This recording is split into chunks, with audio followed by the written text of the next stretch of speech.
보겠습니다. 야고보서 1장 15절입니다.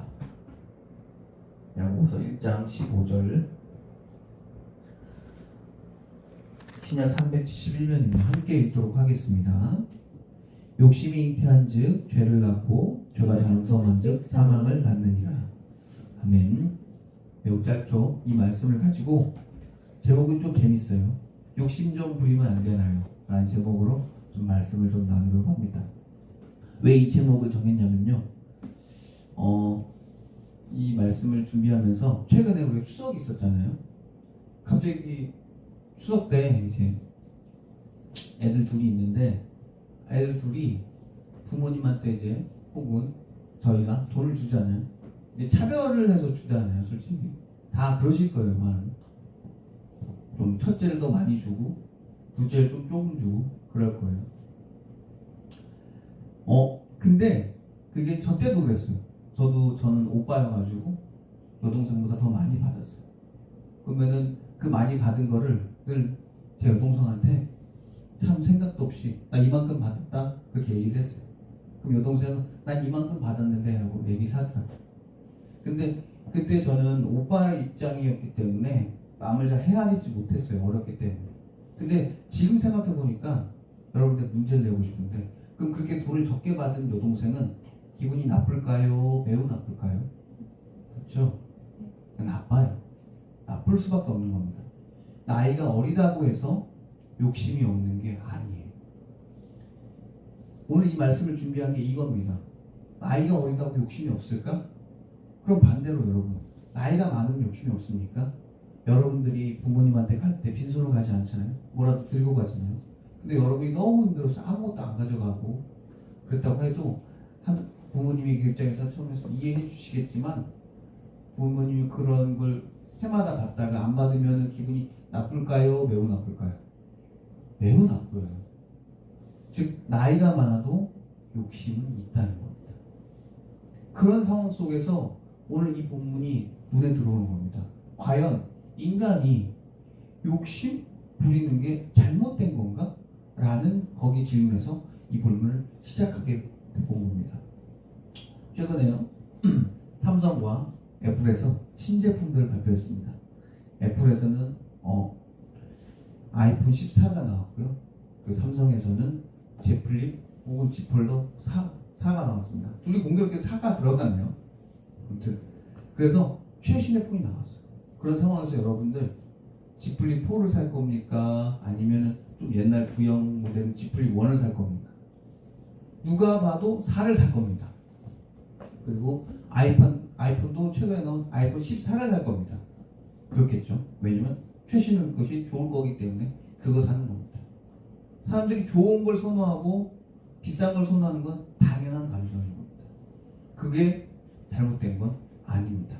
근데 성경은 유독 그래요. 오늘 본문도 보죠. 욕심이 잉태한 죄를 낳고 죄가 장성해서 욕심을 부리면 죽는데요. 사망한다는 거예요. 너무 무섭죠.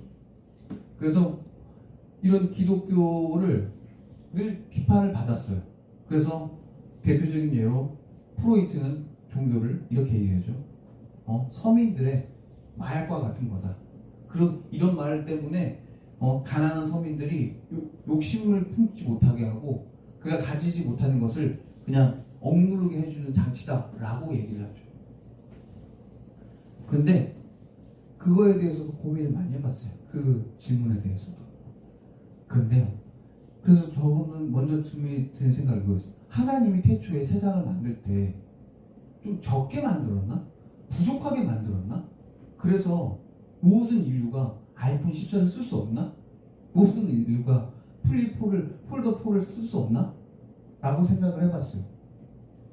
근데 스스로 내린 결론은 간단했어요. 다 만들 수 있어요. 전 인류가 다 만들 수 있습니다. 다 쓸 수 있게끔. 근데 왜 안 돼요? 이유는 간단합니다. 삼성과 애플에서 적게 만들어요. 적게 만든 이유는 알죠? 희소성의 원리를 그 안에 집어넣어야 하기 때문에 다 만들면 뭐예요? 가격이 떨어질 수밖에 없죠. 그리고 또 조금 만들면 어떻게 돼요? 안 팔리죠. 그래서 적당히 가장 자기가 그 수익을 가장 많이 창출할 수 있는 수준에서 거기만 딱 만드는 거예요. 그게 뭐예요? 욕심인 거예요. 그 희소성을 만들어내는 게 사람인 거죠. 그런데 하나님이 그것까지는 뭐예요? 그런 작은 악은 수용해줘. 왜냐면 거기 그 두 기업에 혹은 그 다른 모든 회사의 기업이 다 희소성의 원리를 추구를 하잖아요. 그래서 약간 부족해 만들 그거는 어느 정도 뭐예요? 하나님이 융감하줘요. 왜냐면 생각해 보니까 사무엘이 사울이라는 왕을 세울 때 하나님이 분명히 경고를 다 했어. 왕을 세우면 너희들이 일하다가도 전쟁이 나면은 너희가 가서 일을 할 것이고 부당함을 얘기해 줬어요. 왕이 생기면 부당함을 다 얘기해 줬어요. 그런데 하겠으면 해라라고요. 하나님은 그렇게 너희들이 원한다면 하나님 뭐 해줘요? 수용해줘요. 즉 여러분들이 그런 욕심을 부린다면 어느 정도 뭐예요? 수용해주는 거예요. 받아들여주는 거예요. 하나님이 그 정도 아량은 있는 거예요. 여러분들 하나님이 그렇게 쪼잔한 분이 아니에요. 즉 제가 여러분들에게 말하고 싶은 거는 어떤 한 친구가 좋은 핸드폰을 사고 싶어서 열심히 일했어요. 그래서 돈을 많이 모았어요. 100만 원 모았어요. 그래서 그걸 사러 갔어요. 근데 어떤 오토바이 탄 친구가 지나가더니 그 돈을 훔쳐서 도망갔어. 그리고 그 오토바이 탄 그 친구는 그 돈으로 자신이 갖고 싶었던 최신의 폰을 샀어요. 둘 다 같은 최신의 폰을 사고 싶었던 마음은 뭐예요? 같아요. 제가 여기서 지적하고 싶은 게 이겁니다. 둘 다 뭐예요? 하나님 보시기에는 둘 다 같은 욕심이에요. 그죠? 그 좋은 것을 걷기 위해 열심히 일했어요. 땀 흘려. 그리고 한 사람은 그것을 얍삽하게 훔쳤어요. 못됐죠. 그래서 둘 다 한 명은 소원을 이루지 못하고 한 명은 소원을 이뤄냈어요. 그런데 여기서 우리가 자꾸 실수하는 게 뭐냐면 그럼 둘 다 같은 놈이에요? 아니잖아요. 우리는 너무나 알잖아요. 너무나 정확히 알죠. 그럼 성실히 일한 그 사람의 그것은 욕심이 아니라고 하죠. 근데 뭐예요? 도둑질하는 그 사람 그건 욕심인 거죠. 즉 기독교가 경고하고 미워하는 욕심은 뭡니까? 이거 죄를 낳는 욕심인 거예요. 자 오늘 14, 15절 욕심이 잉태한 즉 죄를 낳고 죄가 장성한 즉 사망을 낳는다. 즉 기독교가 경고하는 욕심은 이겁니다. 죄를 만들어내는 욕심, 사망을 인도하는 욕심, 그거 버리라는 겁니다. 아니 우리가 늘 욕심을 갖고 우리가 성실히 일하고 땀 흘리는 그 성실과 근면이 생기는 그런 동기부여가 되는 욕심을 하나님 그것도 막지는 않는다는 거죠. 그런데 기독교를 욕하는 사람들은 그런 게 아니라 모든 욕심을 다 총괄해서 기독교는 모든 욕심을 다 나쁘다고 그거 다 죄라고 그거 다 사망이라고 이렇게 이야기한다는 거예요. 그거 아닙니다. 그건 자기네들이 착각해서 그렇게 생각하고 그렇게 말하고 그렇게 하는 겁니다. 우리 기독교가 경계하는 욕심 뭐라고요? 죄가 생기는 욕심을 말하는 거예요.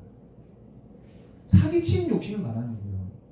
남의 땅에서 좋은 거 나서 남의 땅에 자기 국민 몇 명 있다고 해서 그거 뺏으면 그 전쟁을 하는 그 욕심을 말하는 거예요.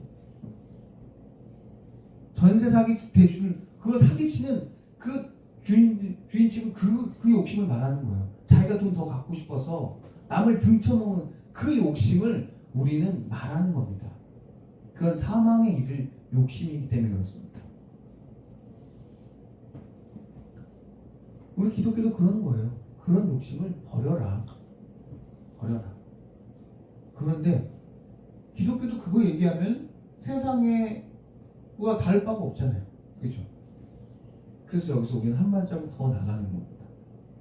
제가 지난주에 설교를 했었죠. 예수님의 두 가지가 있다고요.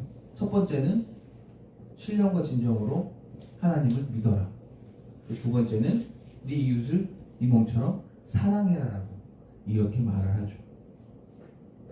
그런데 여기서 우리가 지난주에는 이제 신령과 진정으로 사랑해라, 하나님을 사랑해라, 하나님을 섬겨라, 하나님을 예배드리라고 우리가 말을 했는데 이 두 번째 명령이 내 이웃을 내 몸과 같이 사랑하라고 하는 이게 걸리는 겁니다. 어디에요? 여러분이 욕심을 부릴 때마다. 다시 제가 앞에서 말했던 예화로 다시 가보죠. 애들 둘이 있는데 한 명은 많이 받고 한 명은 조금 받아요. 그 추석때요. 그러면은 많이 받는 친구는 기분이 좋겠죠. 그 기분이 좋으니까 어떻게 해요? 막 자랑하고 다니고 그래요. 그러면 그 자랑을 듣는 그의 동생들은 어떨까요? 배가 아플까요? 매우 아플까요? 맞아요. 배가 매우 아픕니다. 안 아프겠습니까? 자기는 조금 받았는데요. 똑같은 겁니다. 똑같은 이치입니다. 우리가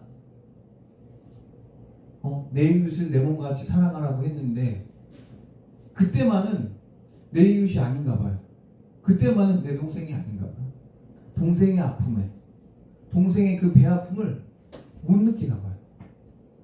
아니, 그렇게 동생의 아픔을 못 느끼면은 이게 우리 기독교가 내 이웃을 내 몸과 같이 사랑하라고 했는데 그때만 내 몸이 아닌 거예요?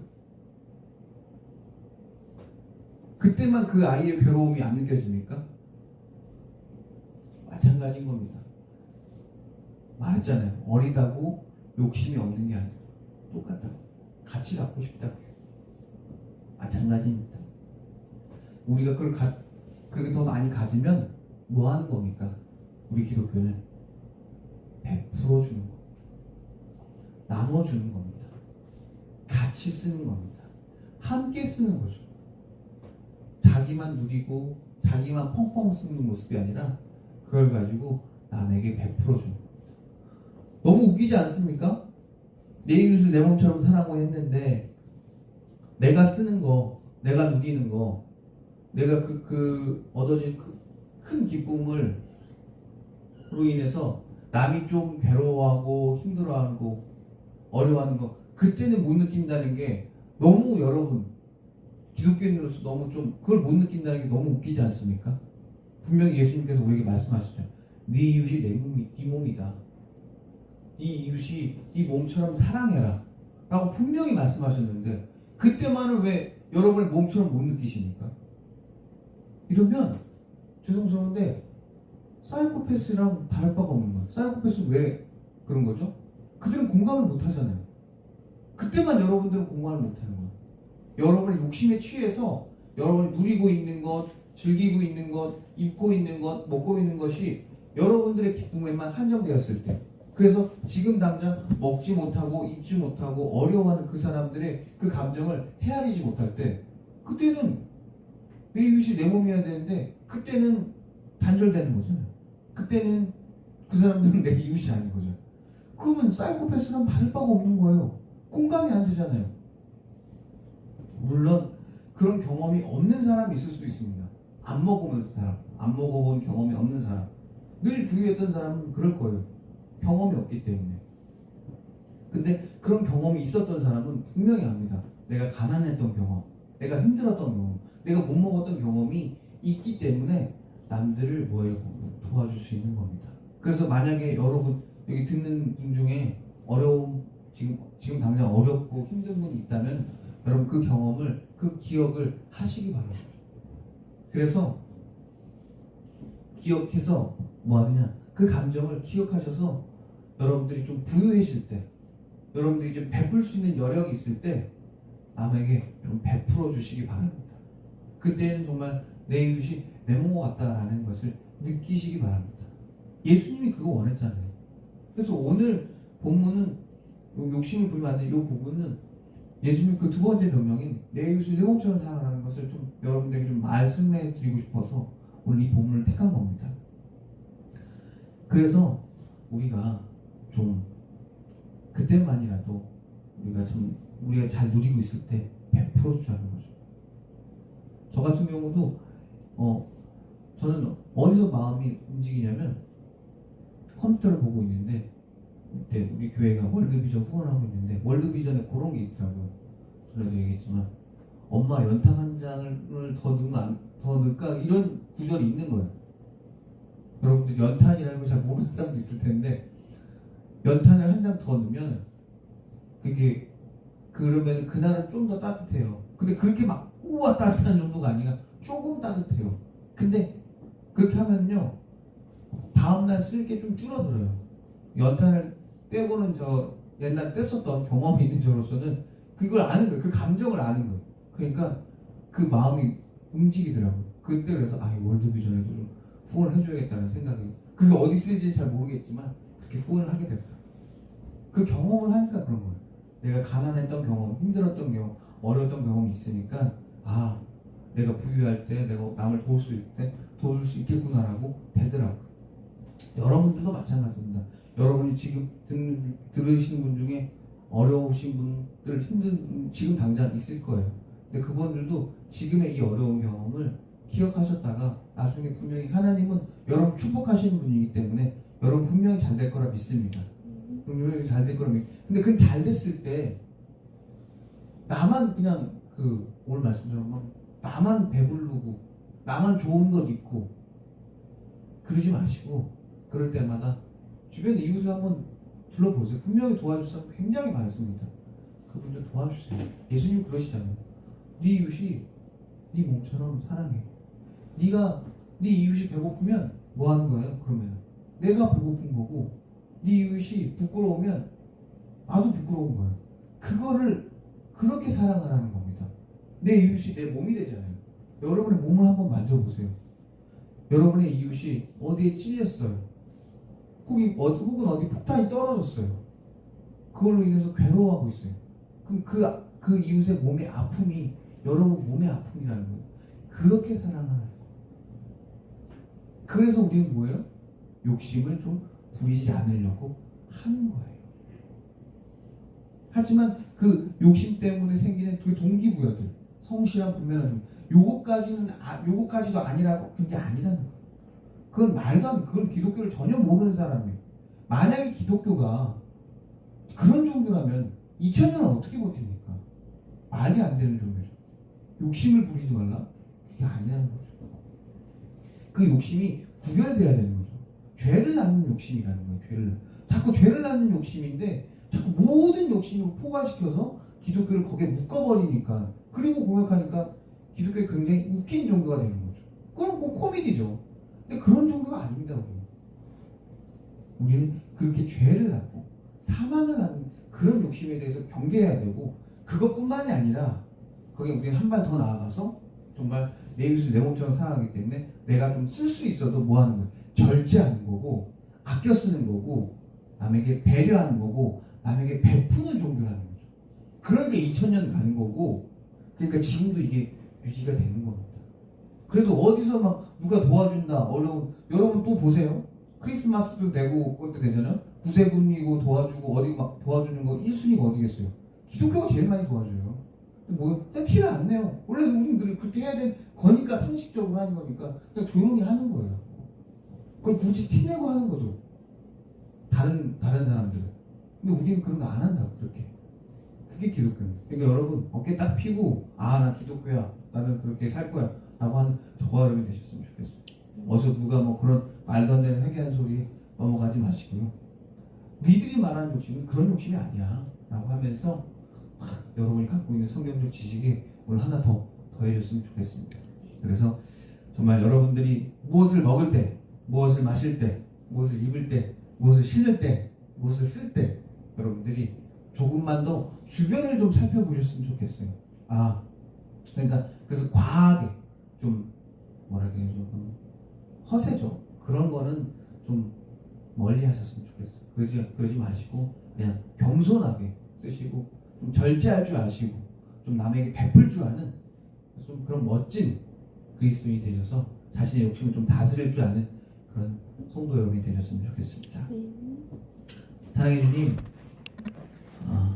욕심 부리고 싶고 더 갖고 싶고 정말 더 많이 더 풍요롭게 살고 싶을 때도 그 욕심에 사로잡혀서 죄를 짓고 정말 사망에 이르는 욕심에 이르기 전에 우리에게 정말 경계하고 우리에게 좀 우리 삶을 스스로 되돌아보는 시간을 갖게 하셔서 그 욕심을 경계하게 하시고 때로는 그 욕심을 자제하고 절제해서 오늘 말씀처럼 남들 도울 줄도 알고 정말 남의 아픔이 정말 내 몸의 아픔처럼 느낄 줄 아는 예수님이 말씀하셨던 그 말씀처럼 지킬 줄 아는 우리 성도들 될 수 있게 주여 도와주시옵소서. 이 모든 말씀을 우리를 사랑하신 나사렛 주 예수 그리스도의 이름으로 기도드렸습니다.